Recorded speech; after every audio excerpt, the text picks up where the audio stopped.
on, man, you can do it. I mean, that was my young son the other day in the car when a slow car was in front of us.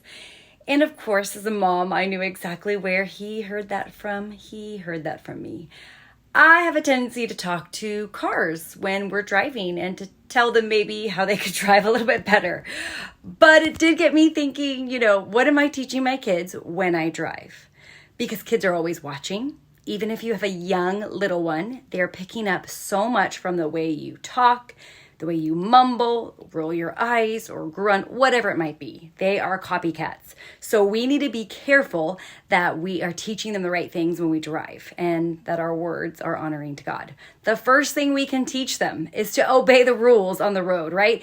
And that's simple as driving the correct speed. As they get to reading, they can tell, are we wearing our seatbelts? Are we following the road signs? All of that stuff. I mean, the hardest one maybe now is not having your phone out. And I've had my kids call me out on that before. And then I have to own up to it. Yeah, I broke the rule. I shouldn't have it out. You're completely right. I shouldn't do that. We need to obey the rules of the road. The second thing we can teach them is to respect the authorities. Now, there are authorities set up for us, the policemen, different people that are, directing traffic, whatever. Romans 13, 1-7 says that we're supposed to respect the authorities that the government has set up. So the way we talk about policemen, the way we talk about those authorities should be one of respect, that we see them as something that is good, not perfect, but good, and one that we can follow as Christians and should follow those authorities over us.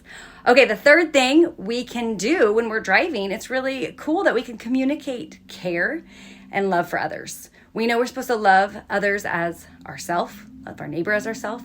So the way I like to do that even when we drive is to pray aloud for people. When we see an accident, we can make sure we pray aloud and think about others.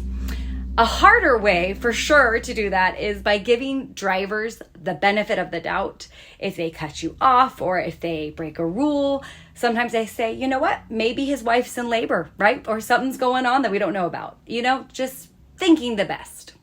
The fourth way we can teach our kids to basically do the right things when they drive and think correctly is to not be a woman who is prone to anger or lack self-control, right? So, not getting frustrated, not talking to too many drivers, not having that road rage for sure, or cussing or using angry words, of course. Any of those things, those words that just come out maybe in that instant, we need to make sure that we're careful that those words are honoring.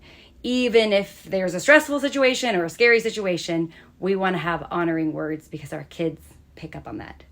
The fifth thing is to pay attention to some of the close calls. Now that might seem strange, someone almost hitting you or an accident that you see. It's a great way to speak about God's protection, to talk to your kids about the fact that God is in control, and to even thank Him for keeping us safe, to protecting us and helping us to get where we need to be. Now, this happened in our family just recently. We actually were the first one on right behind an accident. And it was so much so that I was there. My husband wasn't in the car. We were actually headed home from church. And there was an accident and I had to hop out of the car. My oldest daughter called 911 and they got to watch me try to help a family who was in a car accident. Now everyone was okay. But they saw, a young boy kind of be scared. And, anyways, when I got back into the car later, after helping out, we were able to really talk. I mean, there were some tears, there were some emotions about what went on, and it was such a great opportunity to really share biblical truths about who God is, the fact that He's in control. He numbers our days. Because our kids are watching, they are picking up on everything. They hear our words, but when they see us live it out and when they see us come up to an accident like that and to be able to speak still about the fact that God's in control and we can trust Him, they're going to listen even differently then because of the thing that just happened. So what are you teaching your kids as you drive? What are they picking up from you? What kind of words might you hear out of your young children someday? We want to make sure those are honoring to the Lord. So get at it.